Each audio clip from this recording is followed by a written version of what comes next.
In this podcast, I'm talking to Bhairav Patel. He spent nearly 30 years building in tech. He founded a company in 2017 called Atom CTO, a CTO for hire for founders who had no tech persons of their own. And last year, he sold that company. He's also a podcaster and a startup mentor. And in this podcast episode, we talk about how it was like building the company he later sold. What was the process of selling like? How did it feel? And also we went into how he even burned out at a few times and what he learned from it and how he would do different things differently today with better knowledge about them. I hope you will enjoy this conversation. You sold a company. Tell us a little bit about the company you sold and then if you always planned on selling it from the beginning. It's a very good question. One actually a lot of people asked me once I had sold the business. So Atom CTO, we originally started that in 2018. And when I started it with 6 other people, actually, the vision was that we're never going to be able to make a huge business selling services, right? We never wanted to be a situation where we're going to be 200-300 people. For me and for a couple of the others that were founding, the story was always about us maybe being up to 50 people, but being 50 very good people that could deliver specific projects. And as we progressed, what made more sense to me was that if we're going to do work for companies that we believe in, so if there are startups there that we really like, and our focus initially was purely on startups, right? Because this was during 2018 was the boom time for startups. People were getting funding left, right, and center. They were getting decent amounts of funding as well, but they didn't have anyone technical to help them along their journey. And so for us, we got high value projects from credible people. And what we learned pretty quickly was how to spot who would succeed and who would fail. And I think after about a couple of years, it became obvious to me that in order for us to really scale this business and in a way that we wanted to, was to invest in companies. So we invested in a number of different businesses along the way as we were meeting individuals, right? And we knew that they would always take time to grow. But what we did know was that they would not fail because of technology. If we came in, took over the tech, they wouldn't fail because of that. So we really believed that the founders were people who could execute on their dream or their vision. And to be honest, it's gone very well, right? In that respect. And ultimately, what happened was that the one of the companies we invested in or we did work with early on bought us out, right? So I think the idea was always seeded at the very beginning, and you hear a lot of this on podcasts, and you hear a lot of this on as advice is that if you want to grow a business in order to sell it, you have to grow it in a way that makes it sellable, right? For us, it wasn't necessarily a business that we wanted to sell. It was, for me, more going to be a lifestyle business. And because it was a lifestyle business, you needed to make sure that, if I wanted to be 55 and still doing Atom, I'm not doing the same kind of work I was doing 15 years earlier, right? It had to be much more advisory. And if you're going to back some horses along the way and one or even two of them come off, it's a game changer, right? Mm-hmm. When you buy companies, how do you decide if they are a good fit, or invest in companies? How do you decide they are a good fit or if they are a bad fit? So the ones that we've ended up investing in had a clear vision of what they want to do and a great founding team, right? If I think about the ones that we have invested in specifically, the founders have all had experience in the area in which they want to work in. They are people who are very credible in that space, but also had seen a gap and had the connections and network to build the business, right? Because they were actually all slightly older founders. So they weren't all like 20 somethings, they were more 40 somethings. And I think that was where a little bit of the difference came, because a lot of the younger founders that we were working with, they had solid ideas, but they didn't really necessarily have a network or the ability to execute on that without a lot of help. And we didn't have huge amounts of money to throw around, right? We were either doing sweat equity or putting cash into businesses. So for us, it was a big thing. Anything that we were investing in, we had to make sure we were investing in the right people who wouldn't just take the money, spend it on, a nice office and then run away. And the people that we were helping were ones that, like, I believed in, but the kind of icing on the cake for us was where we knew that our tech support would really help them. So the key thing was, would we add value to the business, right? And if our help or advice can add value to the business, or the work that we do adds value to the business, then yeah, we'd invest in them. So it wasn't just anyone. Did you make any mistakes in that process that you learned from today?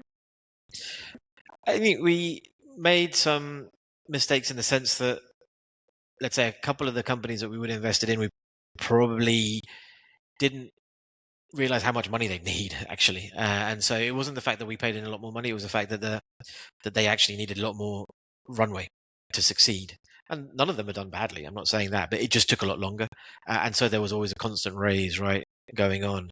I remember one of the ones that I invested in very early on was fantastic, right? Great founders, but they were way too early in the cycle in the sense that what they'd built and what they were selling, you'll see it everywhere now.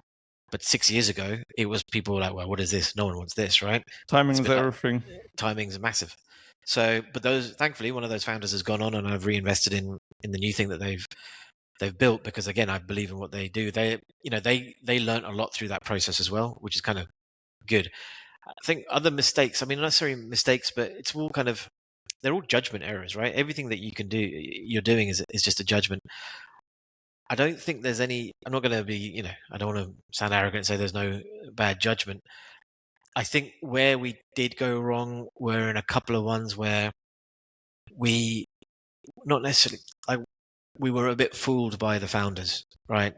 They were saying and talking a good game, but ultimately a year or 2 years down the line, they just ended up not doing anything that they said they were going to do.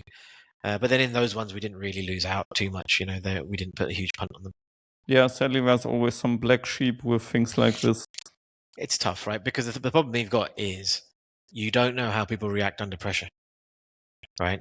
And there's a lot of pressure in startup businesses. And so if something goes wrong, what do they do? And in this case, when something went wrong, they just ran away. Mm. You also mentioned about the networks that people had that were successful with the companies you invested in. How do you think should someone think about network and how to build such a network? I mean, you also mentioned someone in their 20s just doesn't have this network. Someone in their 40s may have it more. What do you do specifically, maybe yourself, and what did you learn from others on building a network? It's funny actually because I'm going to do a podcast on this in a couple of weeks, but I don't think it's an age thing. I think it's actually more about who you are and how you think about life in general, right? What I found is that yes, when you're younger, you don't necessarily have a broad network, but actually you still know people, right? And it may not be that you know everybody in banking or you don't have such a big position in a business yet because you're just starting out, right? But you know people. Your parents will know people. Your parents' friends will know people. So what you find actually with a lot of the kids who are hyper performing, right? There's a lot of, you'll see all the Forbes under 30 lists and you'll see all of these kids coming out of universities raising money, doing very well, and we work with quite a few of them, right?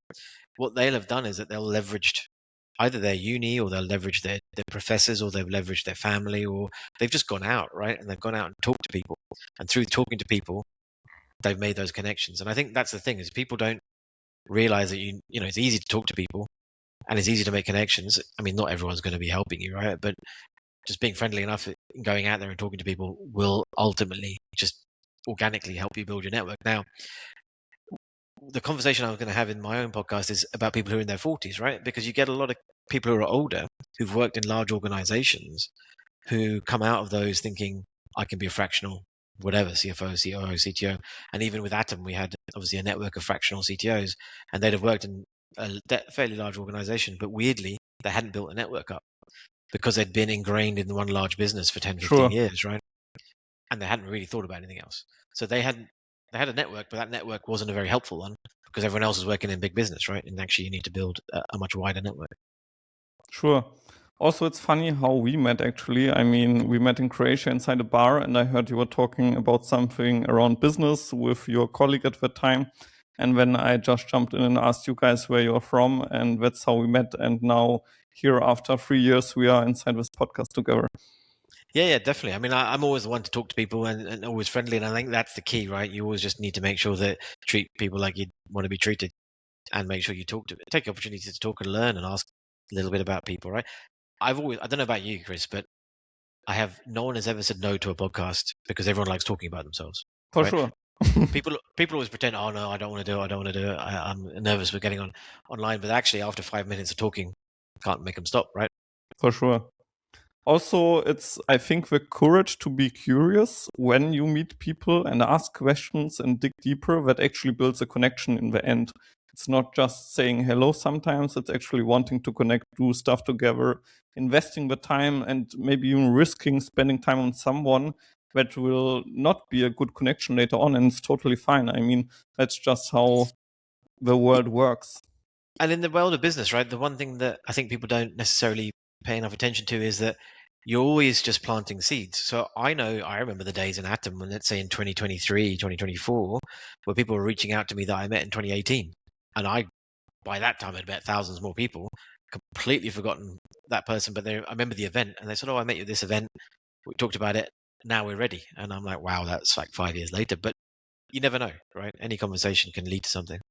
For sure, I was once in an internship when I was like 18, 19, learning about websites and building websites. And when I opened my company, like when I was 23, 24, and a few years later, someone that I had an internship at contacted me and they wanted to buy a website from me.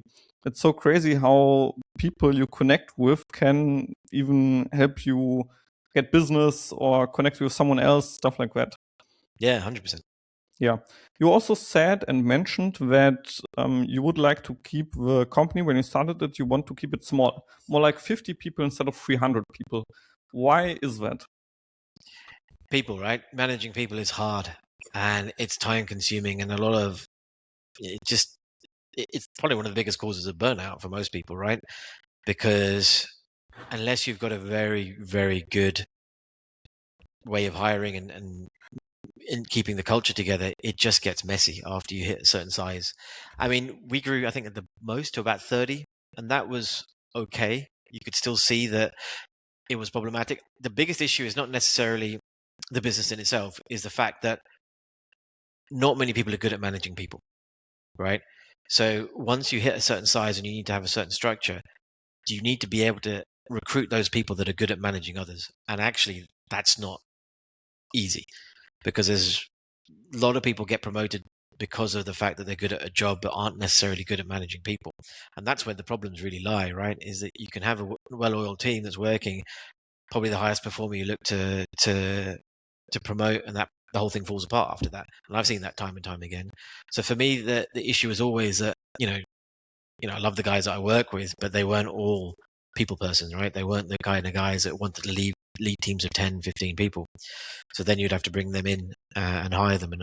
And for me, it was ultimately you're going to always have to deal with that. And that's the problem. The other second thing is that with services, is that if you are of that size, all you're doing is trying to find the next job, right? All you end up, it's like feeding a machine, right? When you hit a size of 300, you have to keep on churning out and finding new clients. Whereas what I really wanted to do was just concentrate on a smaller set of clients and provide quality help.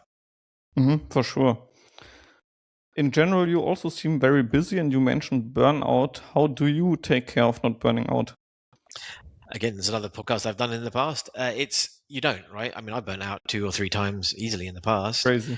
because you don't really know that you're burnt out until you've really hit the wall, I think. And you don't know necessarily some of the symptoms of it. I mean, when you're younger, you just end up going out and drinking more. I mean, that is kind of masked a little bit by the English culture. So the English culture is you meet people, have a beer, and then 10 beers later, you're the bestest friends and doing business together, right? For sure, that's Uh, how we met at a bar. yeah, exactly. And so there's different things. I mean, a lot of people who have suffered burnout don't know it until it's too late, right? Because you're just constantly in the thick of things and you don't have the time to look up and get your head above water. What I do nowadays, right, is just really make sure that my time is cordoned off. So the issue that you have when you're running a business is that there's no downtime, right? Like when I was running Atom, even if I was abroad, when I was in Croatia in that bar, we were still talking business, right? We weren't For just sure. talking about, what was going on around us. And so you're constantly on. And it's now, as I've gotten older, you realize, okay, you need to take that time off. Weekends, I don't touch work, right? I don't really look at. There'll be things I do like research and reading and things like that, but that's more because I'm curious about what I do, and I like what I do. But I wouldn't do any work unless there's something I really urgently need to do before the next day. So guarding your time is one thing. Also, exercising, working out, going on holidays. Those are the things you don't normally do. I mean, you must have suffered this when you were running your business, right? It was 24/7 up Yeah, until a and point. I had a lot of work, especially at the beginning. It was crazy. That's where I worked most. Now that I have freelancers and people helping me, it's much easier. But back then it was way too much. But I never felt like a real burnout. Yes, I did have a lot of stress and anxiety stuff and like that, but never real burnout. How did the burnout actually feel for you? What were symptoms for you? It's just exhaustion, right? So you end up. I was, constantly on the move as well. I was traveling a lot, and at one point we set up a second business, Avrium. So I was running two businesses at once, and unless you got Elon Musk money, running two businesses at once is not. It ain't easy. So for me, it just manifested in massive amounts of fatigue. You start putting on weight, you drink more, you're always up, and you can kind of start feeling that you're making the wrong decisions as you get into it, and that's when you realize, okay, you got to stop. But then it's hard for you to make that self-realization. So, or normally, what happens is someone else tells you what the hell are you doing, right? In my case, I told myself, "What the hell are you doing?" Because it just wasn't sustainable. I knew I wasn't healthy. Yeah, it's good that you realized Yeah. it and changed things then. Yeah, because there's always kind of that alter ego side of you, right? There's always a devil and the angel in there, and then one day the angel wakes up and says, "Hang on, what's going on here?" And I think that's the key for me. I think there was a period, I don't know, where there was a lot of snap decisions that you make because so much is going on, and then some. I'm not saying they didn't work out, but you realize looking back that you probably should have made a different decision. So I think that's where it came from. It's when I finally took a holiday, and then you realize, okay, how tired you are. Actually, that's a good point. I was out with some friends of mine. We organized a trip to Las Vegas, and on that trip, I couldn't even get out of bed for the first 2 days. Right, I was just so tired, and then you realize, yeah, okay, there's something's not right here. Crazy. Yeah, like 2-3 podcasts ago, I also talked to a woman that also had a burnout, and she said the exact same thing. Like she couldn't even move; she just laid in bed and couldn't do anything, and that's crazy. Let's go back to selling the company. When you sold the company, did you feel happy? Did you have any emotions? What was it like? What did it feel like?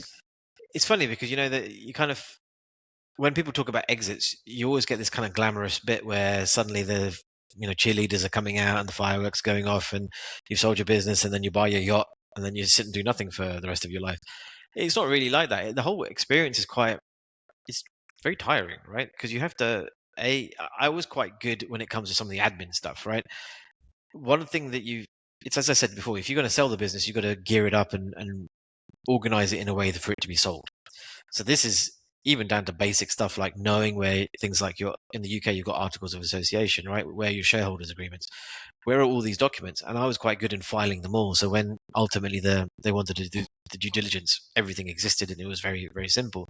But then there's always continuous questions and this, that, and the other. And then, yes, you do get some money out of it, but then the tax man takes a chunk of it. And then, you realize at the end of it, you put some into the pension, you realize at the end of it, well, actually, no, there's no real yacht here. I still have to keep working. I mean, it's different if you're doing a very, very big sale, but then that is just then you're even more tired, right? Because that's even bigger. Another friend of mine has just gone through a sale of his business, right? And for him, if you asked him, it's very stressful because it's not just the sale bit. In both my and his case, the business is merged, and then you've got to spend a lot of time on integrating the new staff, thinking about culture. It's different ways of organization, especially the fact that you're an entrepreneur who's now an employee. That's a different ball game. But on top of that, it's yes, there's some money, but then there's always that element, especially in his kind of line of work, there could be clawback, right? If things don't go right, then there can be money that is taken back. So it's not as glamorous as people think, and it's not necessarily as lucrative as people think. But at the end of it, I did feel a sense of relief simply because the way we were going, there was a lot of great opportunity, but it's that whole constant grind of again going out on the road, finding new business, talking to people, which is a lot of fun, but also takes a lot out of you. Mm-hmm. Now you still work there and help there, but what do you plan on doing after that's over, let's say? Yeah, I mean, if those guys are listening now, I'm going to plan on staying till I die. But no, I think there's always as you get older, you realize that there's limited time that you want for you to do things and the things that you want to do, right? So for me, we've got a mission here within the company I'm working at the moment, Taybridge Capital. We've got a mission here growing the business, and that's what I really want to do. I generally, in the past, there's a kind of point in time where things get a little bit boring for me. So I love the scaling bit. I love the bit of taking something 0 to 1 or maybe 2. But once it gets big enough and it runs itself, I always try and put a succession plan in so that the team, as I grow with them or they grow with me, there's someone who can take over naturally. And I've done that in 2 or 3 different places that I've been, where there's always someone ready to take over from me when it hits that point and everything becomes stable, because I kind of like the chaos of the early days, right? So for me, it's more about, let's grow this, get it to a point where it's sustainable. And then when I've kind of put the kind of framework together and the ship is sailing itself, I can go and do other things, right? Sounds great. What surprised you when you sold the company? Was there anything where you thought, was there anything where you thought, hey, this would happen when you sold, but when it didn't happen, was something different about it? Surprising? No, I think it's the other way around, right? There's stuff that I wasn't expecting that occurred. And I think like the big one's time. Suddenly, like you've got so much time on your hands because you're not doing podcasts. I mean, I am doing the podcast again now, but I was doing them quite a lot before. You're writing articles or you're trying to, going to the next networking event. Now I can do that for fun. So if I go to a networking event, it's not necessarily because I'm looking for business. It's because I'm interested in the topic and I want to go and meet some new people and do whatever.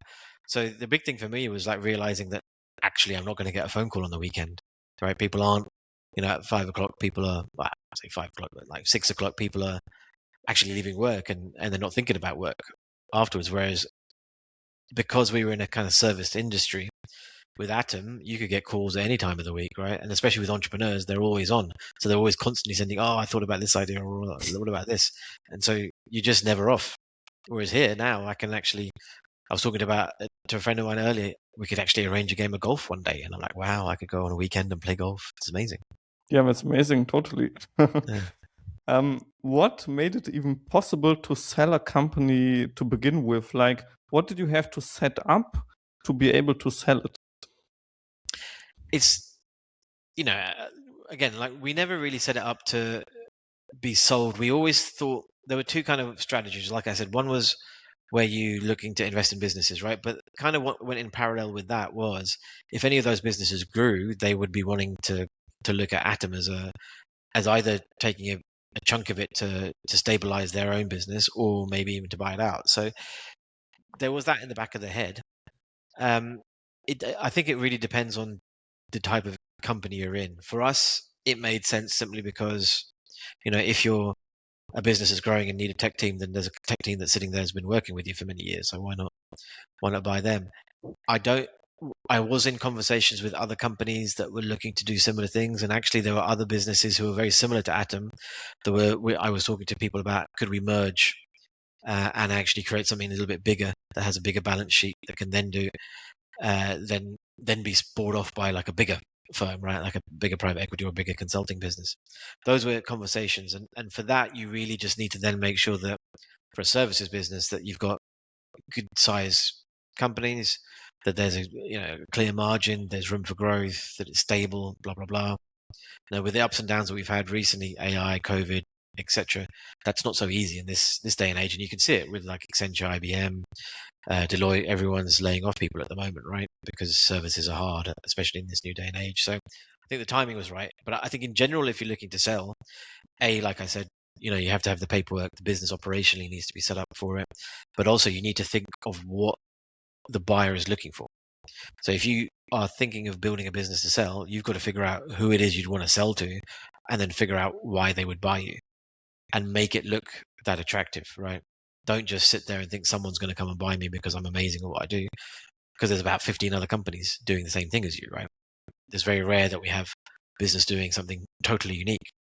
What you've got to do then is put yourself into a position that someone can't help but think it'd be better to buy them than compete. And I think that's something that people need to think about more when they launch, right? People have a lot of crazy ideas, and I'm not entirely sure if they know where they're going. For sure. But what was it about Atom where you knew this would make it interesting for someone to buy?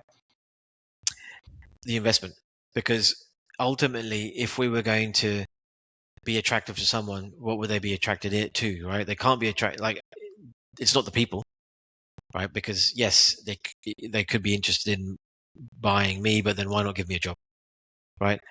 It's the contracts that we had and the investments that we made that would make us attractive. It wouldn't have been anything else, because you would have natural buyers then, right? The natural buyers would be the companies that you have invested in, or there'd be other companies that would be acquiring those companies. And then either we would, we'd get eaten up in that, maybe we wouldn't. But generally, because we'd be owning the tech, we would be fairly integral, right? So that was the thing. So there's an element of risk on our side because all of these things could have failed. For sure. But the upside is that you've got an exit route somewhere, because services are services, right? Anyone can pick up there's so many people trying to become fractional CTOs. Whether they're any good or not is a different situation. For sure. How did you deal with these ups and downs with COVID, AI, stuff like that? What did you do? Did you change anything? Did it hit you in any way?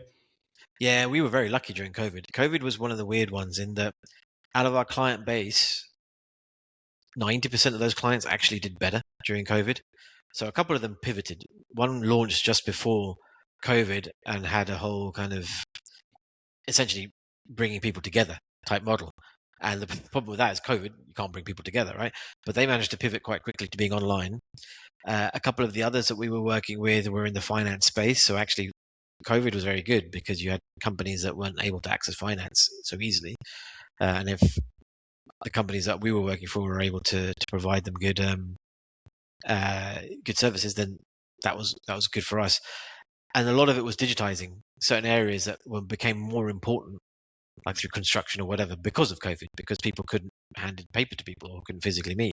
Digitization was a big one. So COVID became a benefit to us because companies who were putting off investment into digitization put it forward.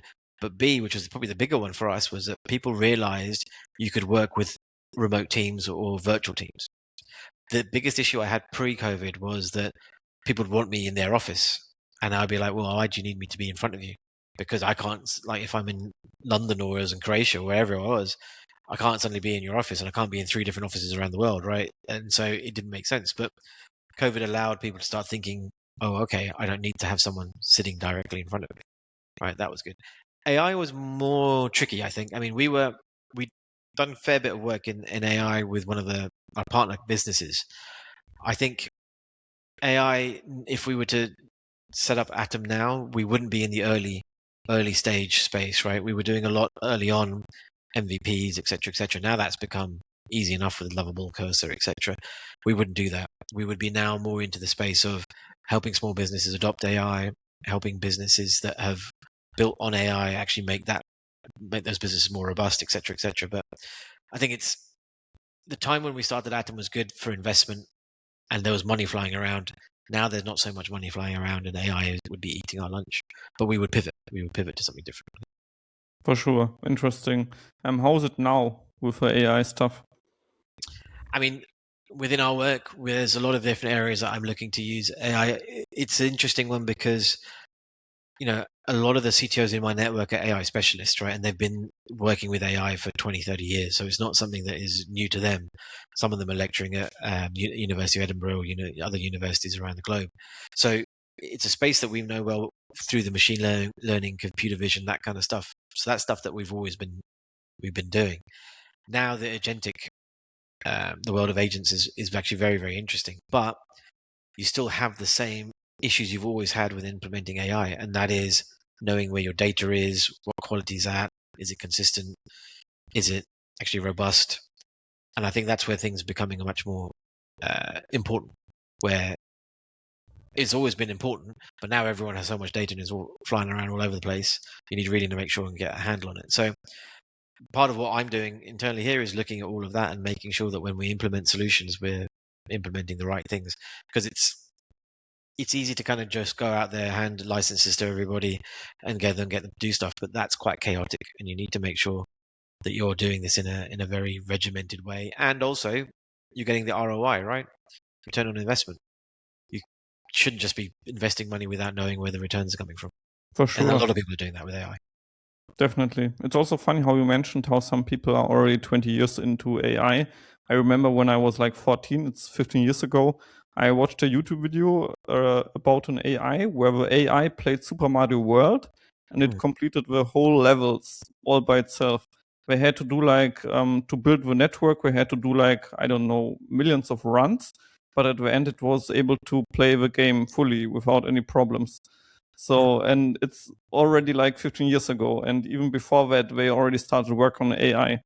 And some people think it just came around like 2 or 3 years ago, which is obviously not the truth.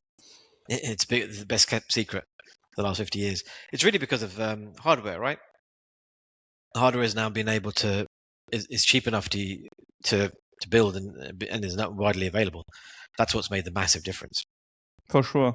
Even now, it's still quite expensive. I mean, a lot of AI companies are paying more than they even earn because they have to pay all the servers, the technology, and whatnot. For sure.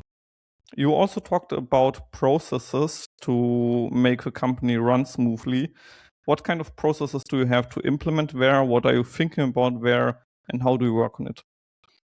I mean, that's all depends on any business. But when we were working, at least with startups, one of the key things I always said is understand how things work end to end, right? And this is just template for any business. If you're in a company and you're selling widgets online, how are you selling widgets? Where are you getting the widgets from? What happens if something goes wrong with the widgets? What happens if a customer wants to return the widgets? A lot of the things that I found that good entrepreneurs did was understand the underlying processes within their business. A lot of the ones who just didn't understand how things worked were the ones who failed. And from the very first day, you really need, as soon as you have your idea, you need to map out how am I going to sell it? Who am I going to sell it to? Why are they buying it? And then build up who do I need in order to sell it? Like all of these things, how does each person function? What happens if something goes wrong? These are all the things you need to map out. And that's the simplest thing for anyone to do because you don't need money to do that, right? You don't need to raise capital to figure out your processes. And what you can do then is understand once you know what the end-to-end flows are, you can figure out where the value is in what you're offering and where can you extract more value or where can you optimize to increase value, etc., right? Having all of that laid out is way more easy. Like, I mean, let's put it this way.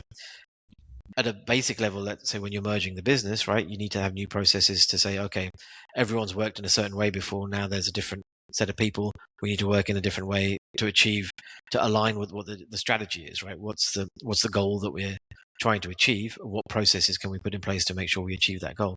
Goals will change, but then you shouldn't have to rewrite your processes, right? You should be able to be flexible enough to adapt them, not fully rewrite them. Unlike AI though, AI is one of these areas where you end up having to rewrite things because you can just do things in such a different way, right? You have to rethink how you work. For sure.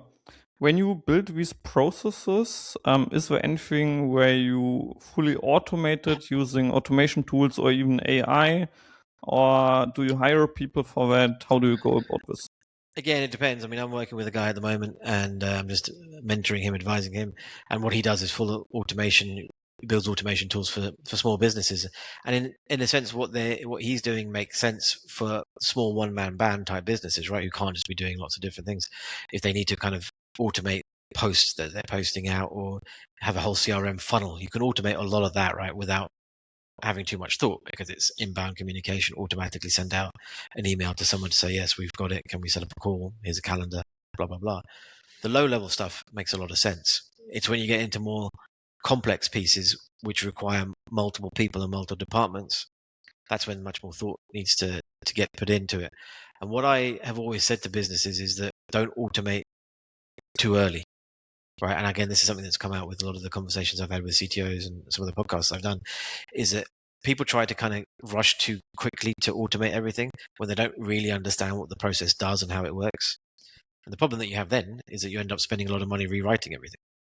And let's say I was working one of the companies that we raised 12 million back in 2012, right, 2013.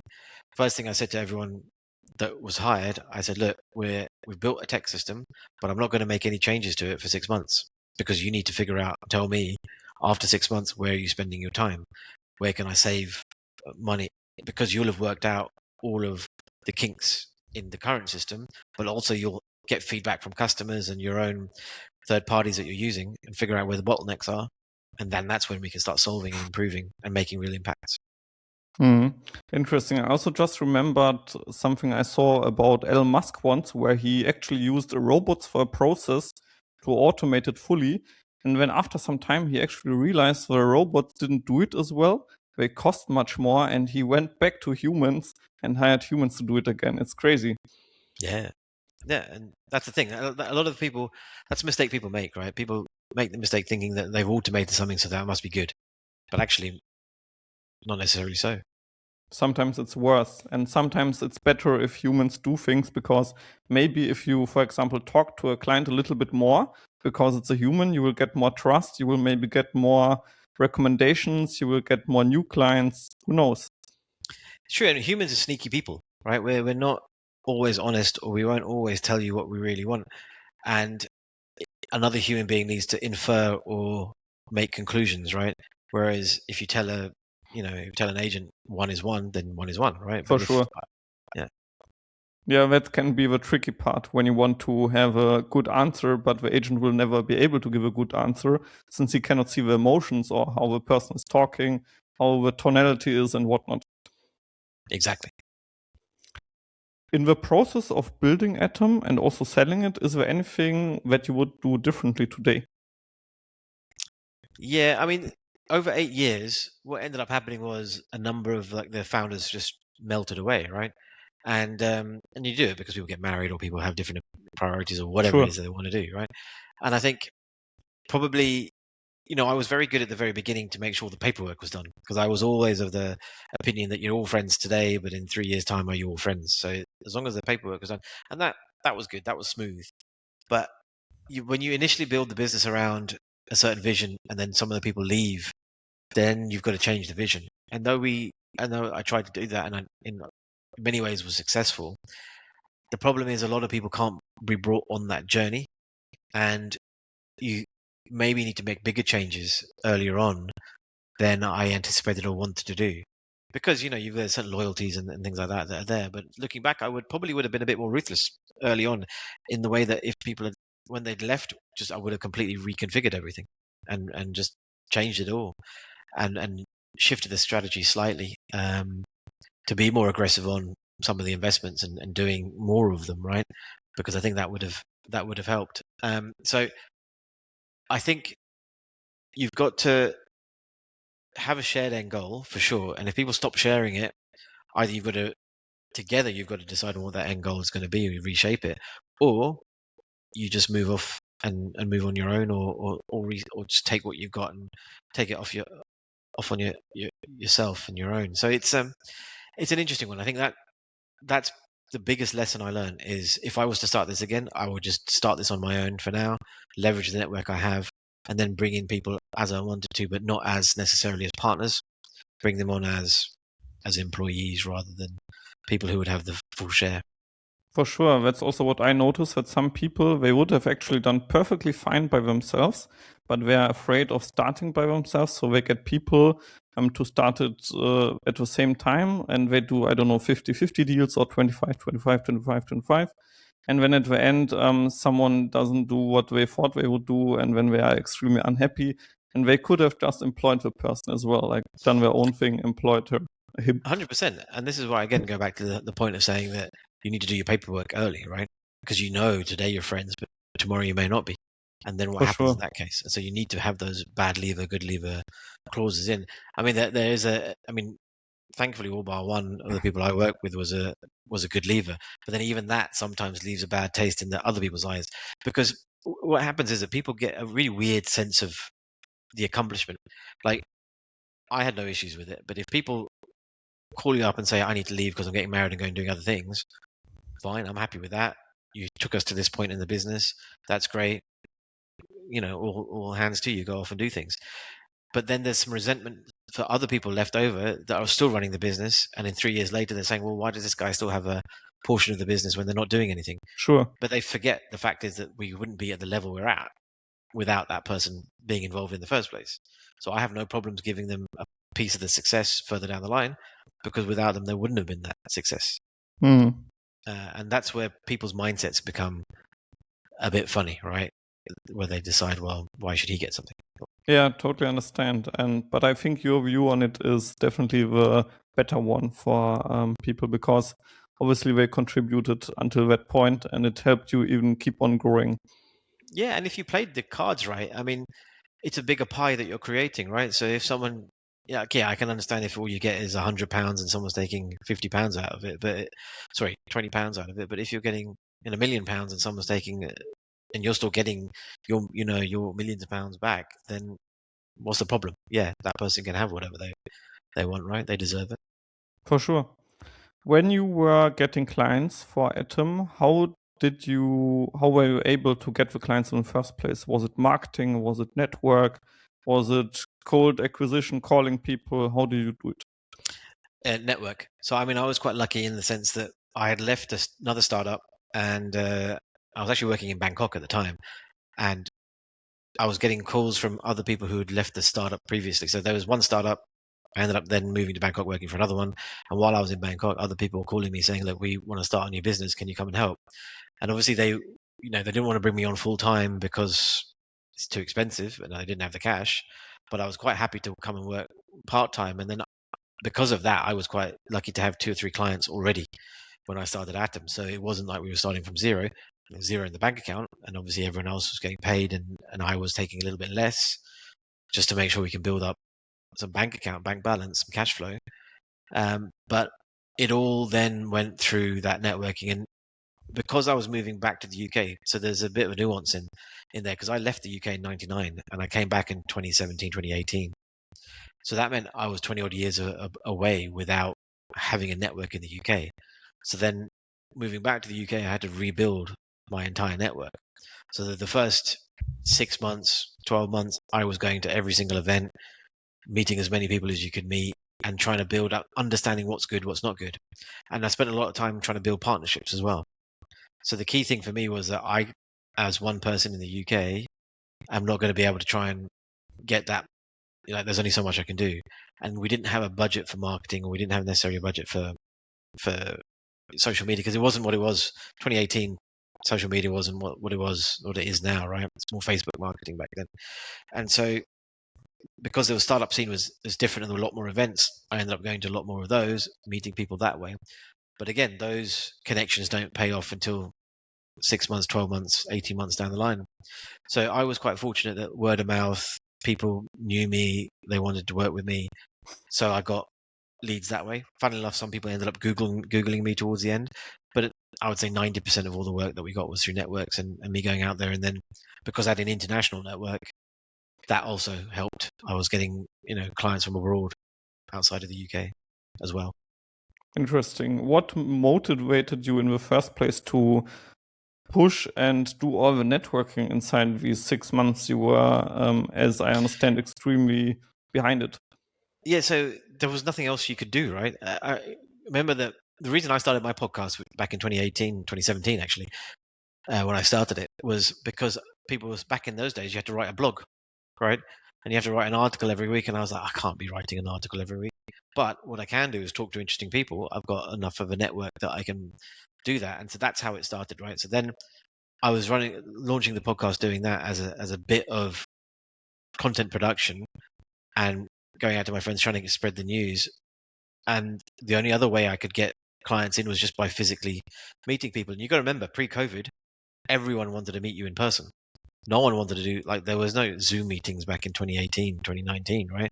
It was all go meet, let's go for a coffee, let's meet in 3 months' time. Now we can just get on a call and it's natural. Back then, if you wanted to do business with someone, you had to be in front of their face. So there was no other choice, really. And luckily, because we had the clients, the guys could take care of the actual work and I could go off and do the handshaking. For sure, I'm happy that COVID happened, because otherwise it would have been hard to build an online business, because most of my clients, I don't meet them. When I have a possibility to meet them, I do it always. Like, I travel a lot to Germany still, even though I moved to Croatia permanently. And when I was there like 2 or 3 weeks ago, I also met my clients there and brought them some presents and stuff like that, spent time with them, because it's always different if you talk to people in person, you connect on a different level, and then you're even able to get some new clients sometimes from that. or even just make new friends that way. 100%. I think that's the key, right? Because you don't. It's the one thing I've always. The great thing about Atom, one of the things I've always had is that clients, when they move, recommend you, right? So if someone started, like I've got guys I'm working with who set up 2-3 different businesses and all work with me on each of them, Great. right? And that's what you want, and then they'll recommend you to other people, and it's especially so if you've met. If you haven't met, it becomes a bit weird, but if you have met, then yeah. For sure. When I researched you, I actually found out that you also practiced as you trained as a lawyer, but never practiced. Why did you start that? What motivated you initially to do that? So that was back in the day. So it was funny because I was discussing this with someone, because my nephews are now looking to go to university, and they're looking to do things that I would never even think of doing, because, I mean, I'm a bit older. So in the 90s, what do you do at university? You do law, you do accounting, you do economics, you do whatever, finance. And I wasn't really into the finance bit. Looking back on it, I should have done something like international relations or international history or whatever it is, right? That would have probably suited me more. But back in those days, my sister done a law degree. I wasn't really interested in anything else. And no matter what, everyone said, like, a law degree is probably the best thing for you because of, you can, like, writing essays and analytics, etc., etc. And generally, even at school, they don't tell you what you can do out there. Like I said, looking back on it, and the fact that I was at LSE, I should have rang a bell that I should actually try and change my friends of mine changed their courses. I should have changed my course. But that's it. And then as I was on the course, and I'll be honest, and I've said this in many, many arenas in the past, I just didn't like the lawyers. I didn't like the people I was working with, studying with, sorry. So I thought, if I'm going to have to do base a career on the people around me now, I'd just rather shoot myself. There's no way I want to work with lawyers if they're all like this. And then I did a few internships, paralegal work, and it just cemented I just couldn't do it. I just like these people. I just don't like them. They're not my kind of people. Now I have a much better relationship with lawyers, so they're all good, much more friendly. But back in those days, and I wanted to travel. My big thing was I wanted to work in a career that you could travel in. The law firms back then, pretty much you could go to Hong Kong, and that was about it. And even to get to Hong Kong would be very hard and taken a long time. Whereas with tech, and I did interview to lots of different types of places. Ultimately, I ended up on tech. I've always had an interest in tech, but also it was just the one. It was quite glamorous back then in the late 90s, early 2000s, right? You had the dot-com boom. Yeah. And so people were sending you everywhere. And I was like, yeah, this is what I want to do. And I traveled, which is great. Great. Did you also visit Hong Kong? I have been to Hong Kong, yes, since then. Funnily enough, with an e-commerce business I was working with in Norway. But the great thing was, I remember when I came back from like the induction, the lady who was in charge of putting you onto jobs at PwC back then, she said to me, Bhairav, I know you, I've saved a special job for you. And she said, there's a project in Lithuania. And I'm like, Nice. where? Yeah. And so she said, Lithuania. So I ended up going there in like December, minus 23 degrees or whatever it was. But I loved it and still got friends from there, even all these years after. Very cool. I was also in Hong Kong like a few months ago, in February actually. It was very nice. Yeah, very nice. Fun city. I liked it. What would you suggest today to people thinking about getting a degree? Like, what should they get into if not law, let's say? Yeah, it's an interesting one, right? Because again, it's this discussion I had with a lot of my friends, because their kids are either studying A levels or GCSE, so just approaching university age. And a lot of us are saying, well, is it really worth getting into the debt? Because I don't know how it is in Germany, but in the UK, you'll end up paying for your education and it will cost a lot of money. So the question then becomes is, do you really need to? Now, if you want to get into tech, I would wonder whether that's the case, that you need to go to university. And I'll tell you why, is because when I've recruited in the past, some of the best people I've recruited are non-university educated kids who just loved IT, loved tech, and worked hands-on with it from the ages of 14, 15, or self-taught themselves. And then you bring them and you can mold them and shape them a little bit, but they just have that inner spark to go and learn. And you don't need to go to university to learn a lot of the things that you can, because you can learn online, right? And you can learn by doing. Now, I think obviously if you want to be a doctor, that's a different situation, or a vet. Please do go to university, right? But if you're looking at anything that's non necessarily, in that case, vocational, right? Then don't. And I was about to say, like, one of my nephews is thinking about doing sports psychology. And to me, that's not something I could have done when I was younger. But the more and more I speak to people, they're like, yeah, that's smart, because actually we're going to be moving to a world of leisure.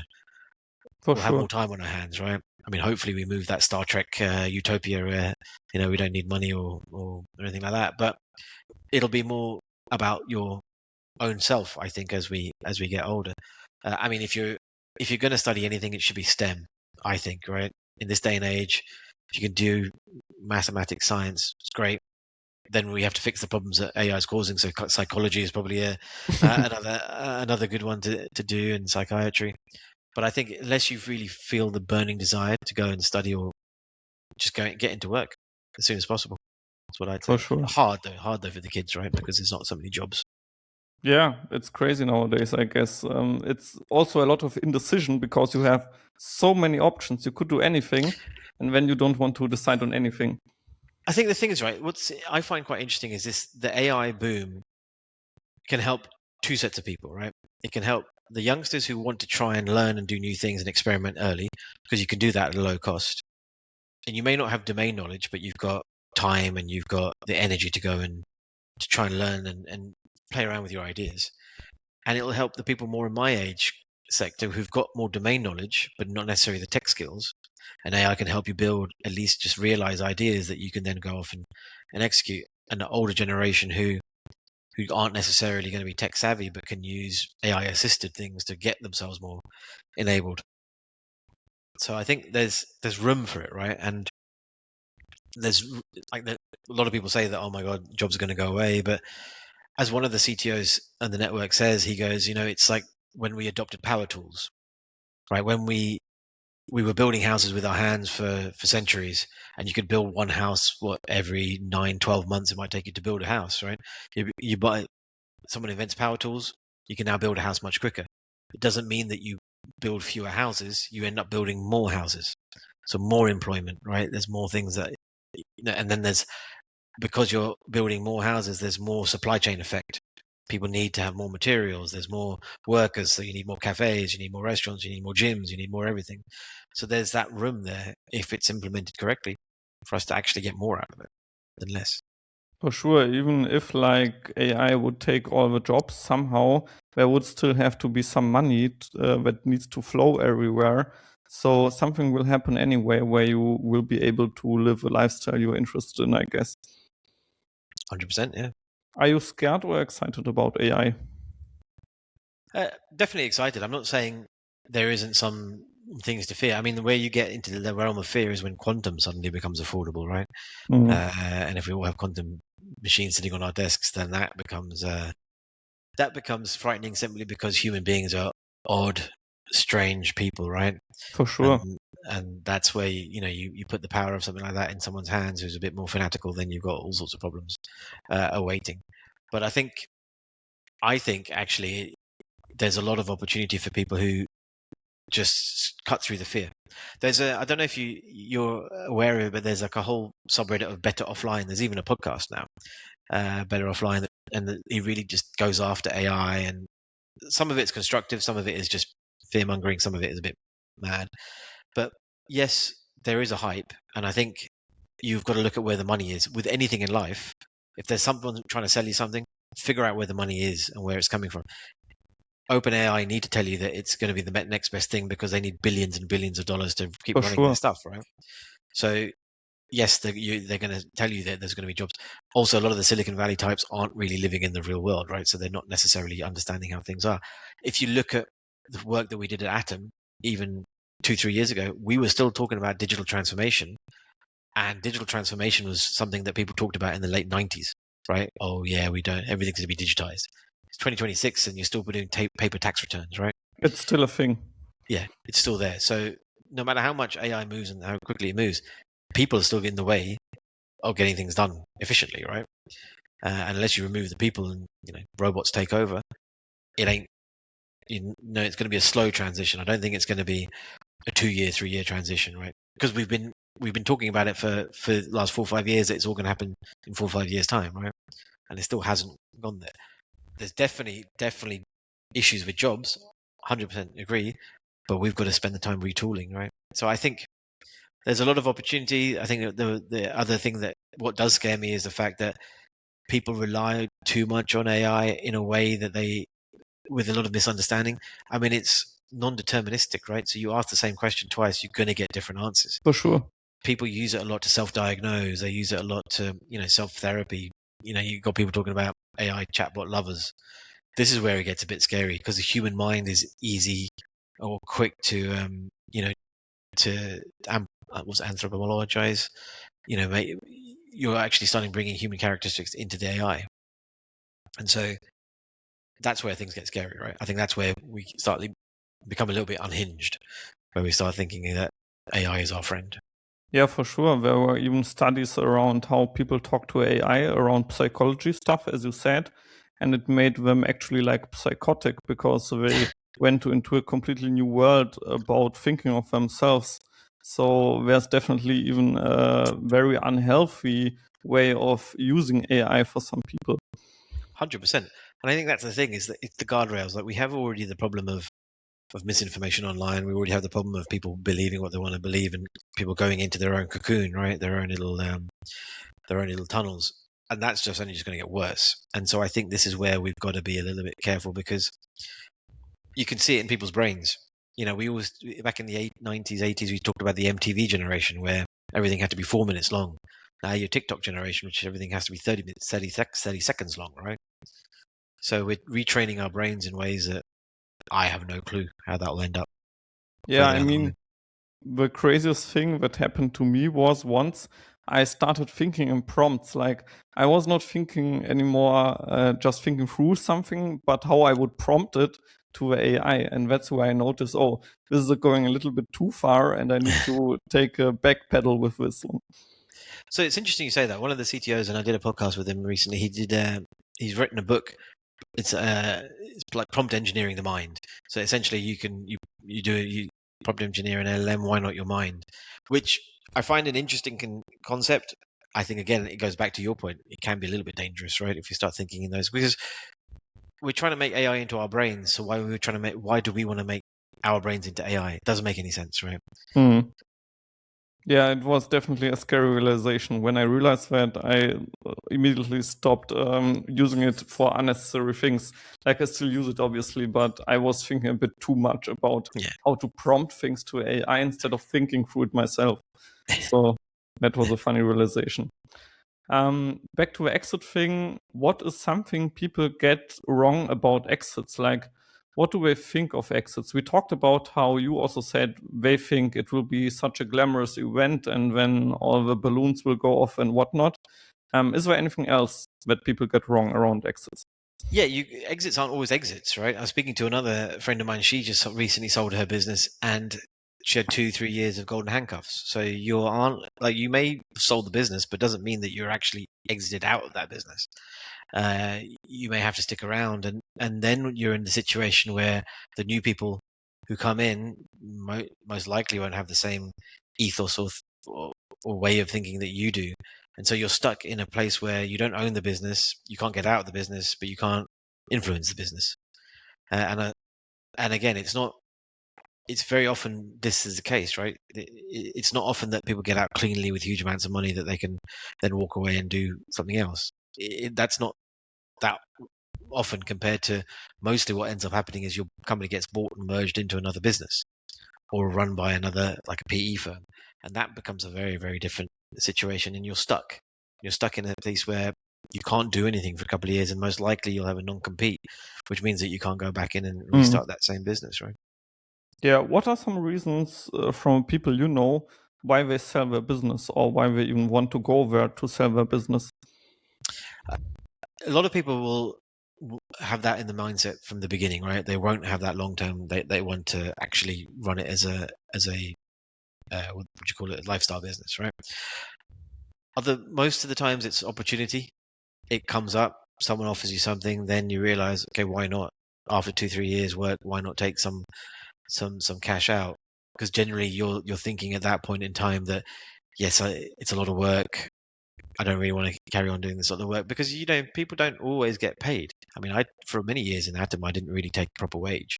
Sure. So it's hard, right? You got to if someone comes and offers you a lump sum of money, you're like, okay, I'll take that because at least it resets you back to where you were or would have been if you'd done another job.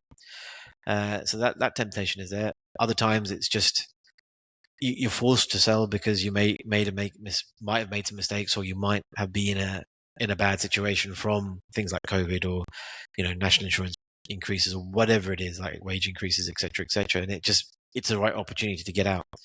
The majority of people I know around my age that are selling just have no one to sell past the business onto. So there's a lot of people out there who've got businesses that they grew over many years. There's just the kids aren't interested. Mm-hmm. So What? Sorry. no. So there's a multitude of reasons, but I think mostly it's because it's an opportunistic thing, right? Mm-hmm. Interesting. But what do most people do after selling the company? Like you said, some people have an extreme amount of time. Obviously, some people will still have to stay at the company and work for a company. But what happens after they finished that?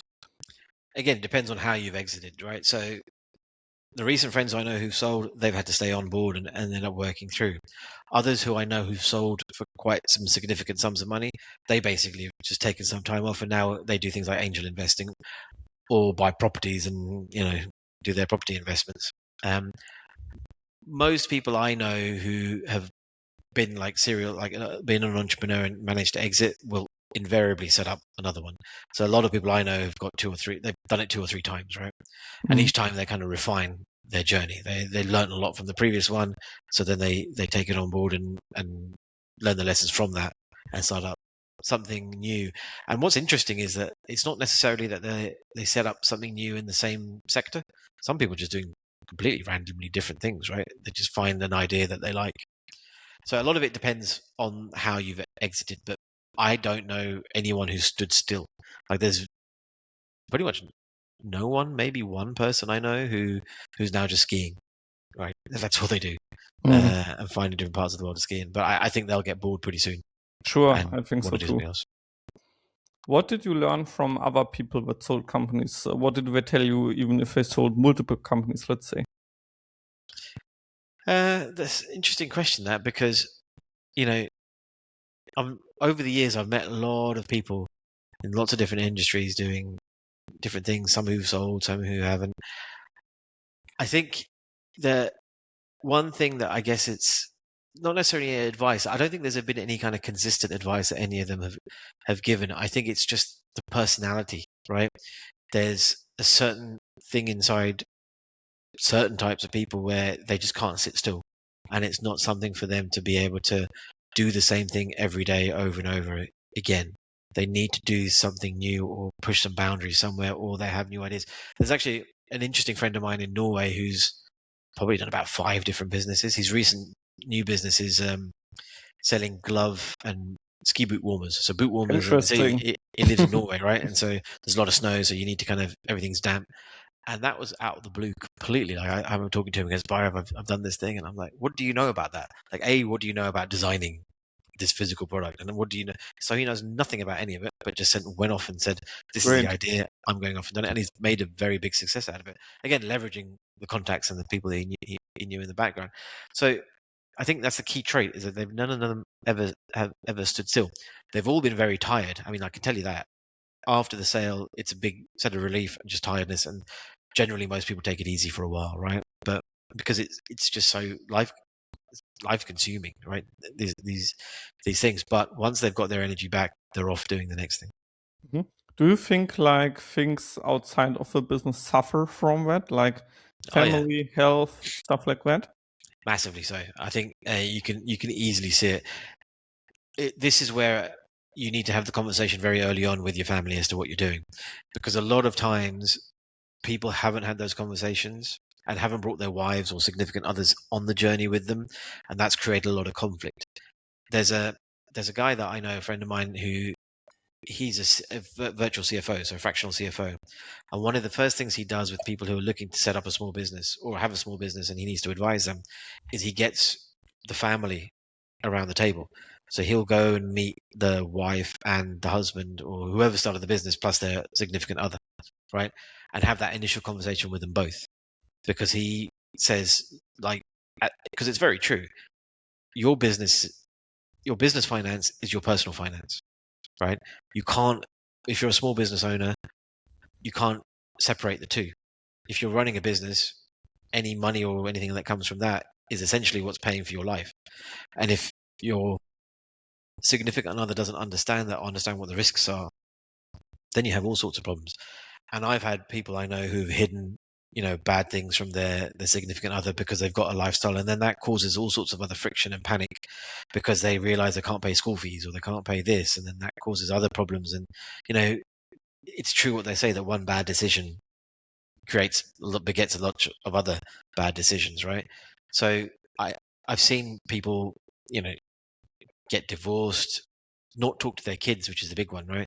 A lot of the times they just miss out on their kids growing up, and then the kids get resentful further down the line. That when they're older, they'll look at them and say, "Well, who were you?" Never really got to you. So there's a lot of sacrifices, and I actually think that a lot of the not young, but entrepreneurism has become a thing. It's become an industry in the last 15, 20 years, right? And I think a lot of the problems with the way that industry has cropped up is it puts a lot of emphasis on being the hero and going out and doing all these things and wonderfully living an Instagram lifestyle and always in your coffee in a coffee shop with your Mac and doing things. That's not how the reality is. If you're successful at it, that's not the reality. The reality is that you've got wife and kids at home and you've got to juggle 2-3 different things, and you've got to explain to your wife why you're on the golf course and not in the office, and that's your networking is there, right? I mean, it's flippant, but that's the kind of thing that causes problems further down the line. And it's not something that generates money day one. I mean, you can be lucky enough, but you're not going to have profits for a while, right? For sure, some things take like ages to pay out. Like even network contacts, we talked about it. Like someone I got to know through making my hunting license in Germany. And when we got to know each other, we talked a lot and we spent time together, we learned together, stuff like that. And then after like 6 or 8 months, all of a sudden he calls me and tells me, "Hey, Kris, I need a website." And then we made the website for him. And then he recommended me to 5 other clients. And that's just through talking with him and connecting with him. And just like when you build a business, when you do stuff, it can take ages to pay back. One of the things, like I said, I think one of the guys I'm mentoring now, he said to me that he's talking to his wife about the business and she's not understanding where it's going. And one of the things I do with the guys I talk to is just create a spreadsheet, right? And I say, look, here's your 18 months spreadsheet. This is what you're projecting. This is what you can do. And what will change if you change a couple of the variables. And I said to him, show this to your wife, right? Because the problem is she doesn't know. It's just a big black box to her. But if you show her, this is the budget that you put together.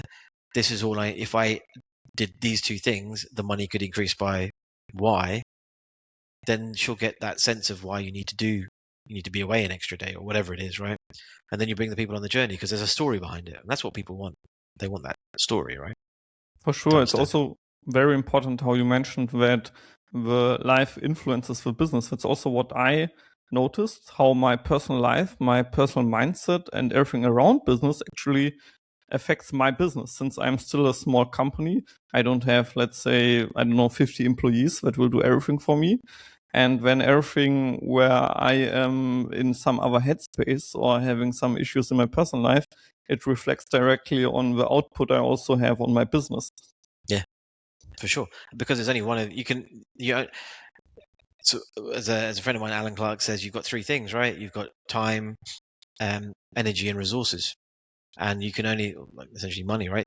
So you can only use those 3 things in this because you only have so much time, you only have so much energy, and you only have so many resources. So if the energy goes down, the other 2 get impacted, right? For sure. Thank you for all the input. Where can people find you? So the easiest place is LinkedIn. So it's Bhairav, Bhairav Patel. You'll see me there. I've got the Atom CTO podcast. So I've recently renamed that of Bits, Bytes, and Business. I realized when I named it that it's a mouthful to say. I've also got the Real World Entrepreneurship podcast. So there's a couple of podcasts out there. If you search for Atom CTO, you'll find definitely me, and you'll find the Bits, Bytes, and Business podcast. And you can subscribe on, like this one, you can subscribe on any podcast channel. And like I said, LinkedIn is a great way to get in touch. For sure. I will link it all down in the description so people will find it. And I will search all the podcasts. So It's all good. What are you working on now? So actually, I'm spending my personal time outside of work is actually on that Bits, Bytes, and Business podcast, because what I realize is that there's a lot of interesting people like yourself that I want to go and talk to. But also, I guess when I was doing my podcast originally for Atom, I met a lot of good people, but there's a lot of people writing books and a lot of, self-promotion. Whereas now I'm meeting people who are genuinely, I find really interesting, and a range of different topics. And that's what I'm working on now, is trying to bring that out and, in a way, use that knowledge to kind of build some, I don't know what it will be yet, but a content base, because I've got 300 odd podcasts, right? With a lot of very good information, knowledge, advice. My plan is to try and figure out a way of distilling all of that out and sending it out to people, because you're building on, 100 or 200 of people's life experiences. And I think that's where it's very, very interesting, because what I found is that no matter what year you're in, that advice is timeless. We seem to go through the same things as people every year. And so it rarely changes. So the plan is to work a little bit more on that and try and find a way of extracting all of the knowledge that I've discovered into a way that people can consume. For sure. That's also what I love about podcasts most, because actually I, as a person, learn a lot and even have the ability to share it with other people, and they learn themselves then too. So it's a win-win-win for everyone. Yeah, definitely. I think, and the medium of talking, right? So people can listen to this as they're doing other things, but it's just the stories that people tell are ways that we learn. And I think that's the key. It's not so easy when you're reading, much more easy when you're listening. It's different. I like reading too, but podcasts are also a big plus for me. Thank you for sharing. Have a nice day and see you. Thanks for having me on there, Kris. It's been a pleasure. I hope you enjoyed this podcast episode as much as I enjoyed talking to Bhairav. I learned a lot from this conversation, and I hope you did learn something as well. Please write into the comments what you learned and what you can take with you for your business or your company. And also, please let me know if you have any ideas for other podcast guests, or even if you want to be a podcast guest. Please let me know, or visit krisnetics.com/podcast, and then you can apply for a podcast there too and see what kinds of podcasts we do. Most of them are in German and they will stay in German, but I'm happy to take on some English episodes here and there. Have a nice day and enjoy.